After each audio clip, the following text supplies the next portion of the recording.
ये एक बच्ची की कुंडली है जिनका जन्म 2 अक्टूबर 2019 को हुआ है। जन्म समय प्रातःकाल 8:50, जन्म स्थान है पुणे। अगर इस कुंडली को ध्यान से देखें तो तुला लग्न की कुंडली है। तुला लग्न इसलिए क्योंकि लग्न स्थान पे 7 नंबर लिखा हुआ है।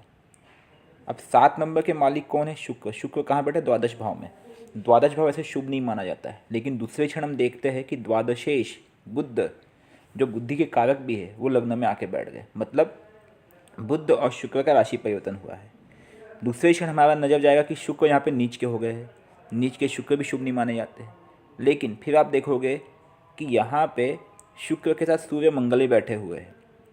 सूर्य यहाँ पे लाभेश है और मंगल यहाँ पे सप्तमेश और द्वितीय भाव के मालिक हैं। मतलब धन के कारक, लाभ के कारक और लग्नेश द्वादश भाव में बैठे हैं। वो ये दर्शाता है कि इसका भाग्योदय प्रदेश में होना या विदेश में होना है, अपने स्थान से दूर।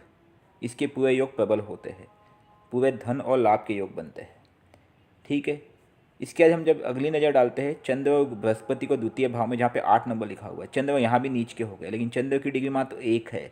अगर आप कुंडली में आप चलित में देखेंगे तो चंद्र यहाँ पे मूव कर जाते हैं लग्न में।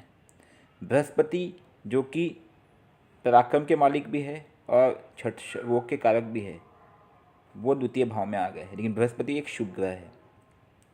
इसके बाद हम बात करते हैं राहु और केतु की। राहु और केतु यहाँ पर, राहु भाग्य भाव में अर्थात 9वें भाव में बैठे हुए हैं। ये बहुत ही योग कारक होता है। केतु तीसरे भाव में भी योग कारक होता है, लेकिन केतु के साथ शनि आ गए हैं। केतु और शनि की युति मात्र 1 डिग्री का अंतर है, जो कहीं ना कहीं छोटे भाई बहनों के लिए कारक नहीं मानी जाती है। ये यूँ कहें उनसे इनकी अनबन रहेगी भविष्य में, इसके योग ज़्यादा है। इसलिए हम इनको सलाह देंगे कि शनि और केतु का मंत्र जाप और हवन करवाए, जिसे हम शापित दोष कहते हैं। शापित दोष का उपाय करवाए। ये शापित दोष छोटे भाई बहन उनके पराक्रम के लिए बन सकता है। इसका उपाय कराने से शापित दोष की मुक्ति होगी। तो इसका उपाय आप चाहे तो त्र्यंबकेश्वर में करा सकते हैं, चाहे किसी गंगा नदी के किनारे शनि और केतु के मंत्र जाप कराए। इससे ये दोष खंडित होगा। शनि के कुछ 18,000 मंत्र जाप होते हैं, केतु के 17,000 मंत्र जाप होते हैं। आप इनका मंत्र जाप कराए, दशांश हवन कराए और इसका उपाय करें बच्ची के नाम से। और अब इसमें सबसे इम्पॉर्टेंट चीज़ मैं आपको बताना था वो था वो कालसर्प दोष। हालांकि शनि केतु से थोड़ा सा बॉर्डर लाइन पर आ जाता है। अगर देखें तो केतु की डिग्री 19 है और शनि की डिग्री 22 है। वो कालसर्प दोष को थोड़ा सा खंडन तो कर रहा है, लेकिन तब भी अगर भाव तालिका को माने तो ये कालसर्प दोष बनता है। तो हम यही निर्णय देंगे कि आप कालसर्प दोष का उपाय भी करवा लें। कालसर्प दोष के उपाय में राहु और केतु का मंत्र जाप किया जाता है। हो सके तो आप जब शनि और केतु का मंत्र जाप करवाएंगे उसी में आप कालसर्प का भी करवा ले, तो साथ में ही हो जाएगा वो भी। और ये त्र्यंबकेश्वर में ही कराए, ये अति उत्तम बनेगा, ये बच्ची के लिए भी कारक होगा। अब हम बात करते हैं बच्ची की बृहस्पति की महादशा चल रही है, जो रहेगी अगस्त 2022 तक। अंतर्दशा राहु की वो भी अगस्त 2022 तक है।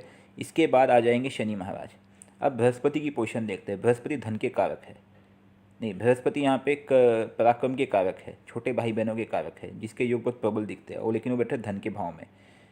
तो अभी मैं आपको सलाह दूंगा, क्योंकि इस कुंडली में शुक्र नीच का है, चंद्र नीच का है, तो जब ये बच्ची बड़ी होगी तो शुक्र और चंद्र का मंत्र जाप करे।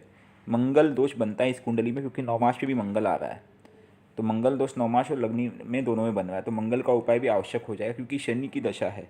तो इसको शनि मंदिर अगर बच्ची को लेके जाते हैं हर शनिवार, तो इससे इसको विशेष लाभ होगा। हालांकि इस कुंडली में शनि बैठे है तीसरे भाव में, और वो चतुर्थ और पंचम भाव के कारक है, लेकिन वो केतु के साथ आने से वो शापित दोष बना रहे हैं। इसलिए शनि का मंत्र जाप, अगर कुछ बच्ची बड़ी हो जाएगी तो या शनि मंदिर में दर्शन कराने जाते हैं, उससे विशेष लाभ होगा। चंद्र क्योंकि नीच का हुआ है, इसलिए हम यही कहेंगे कि सोमवार के दिन या पूर्णिमा के दिन उपवास बच्ची के नाम से माँ करे या बच्ची खुद भी करे, तब उससे विशेष लाभ होगा। और रुद्राभिषेक और दूध से रुद्राभिषेक करे पूर्णिमा के दिन चंद्र के मंत्र ओम सोम सोमाय नमः पे। अब मैं मंत्रों की बात करूँ, शुक्र का मंत्र है ओम शुम शुक्राय नमः। चंद्र का मंत्र है ओम सोम सोमाय नमः। मंगल का मंत्र है ओम अंगारकाय नमः। और शनि का मंत्र है ओम शनिश्चराय नमः। भविष्य में जब भी ये मंत्र जाप करेंगी तो सिर्फ शनि का मंत्र शाम के समय होगा, बाकी सभी मंत्र सुबह होंगे। ठीक है। बाकी कुंडली बहुत अच्छी है। योग की बात करें, इसमें 2 राजयोग बनते हैं। एक बुध और शुक्र का राशि परिवर्तन योग दिखाता है, जो कि बच्ची को विदेश लेके जाता है। दूसरा है शुक्र सूर्य मंगल, वो तीनों का जो योग है वो बहुत ही प्रबल है। लेकिन मंगल यहाँ पे अस्त हो रखे, मंगल की डिग्री 4 है, सूर्य की डिग्री 14 है, तो मात्र 10 डिग्री के अंतराल पे मंगल यहाँ पे अस्त हो चुके हैं। शिव पूजा इनके लिए योग कारक रहेगा क्योंकि चंद्र नीच का हुआ है। और दूसरी बात यह है कि शनि और केतु की शापित योग भी है और राहु केतु ने कालसर्प दोष बनाया हुआ है। तो इसलिए हम यही सलाह देंगे कि इनके लिए शिव पूजा अगर आप शिव मंदिर जाते हैं तो इनको आप लेके जाए, शिव के दर्शन कराएं। ये बहुत ही योग कारक रहेगा। सबसे इम्पॉर्टेंट चीज़ तो यही है इस कुंडली में कि ये शिव के जितना करीब रहेगी बच्ची उतना इसके लिए शुभ होगा। धन की कोई कमी नहीं, इनके पास बहुत धन आने वाला है, बहुत पैसा आने वाला है आने वाले टाइम में। एजुकेशन भी इनका हाई होगा, उसमें कोई दिक्कत नहीं बनेगी। बस ये जो कुछ दोष है, इन दोष का उपाय कराना अति आवश्यक है ताकि ये बाधा ना बने उनके भविष्य को लेकर के। बाकी कुंडली अच्छी है, उपाय करें, सब अच्छा होगा। जय माता दी।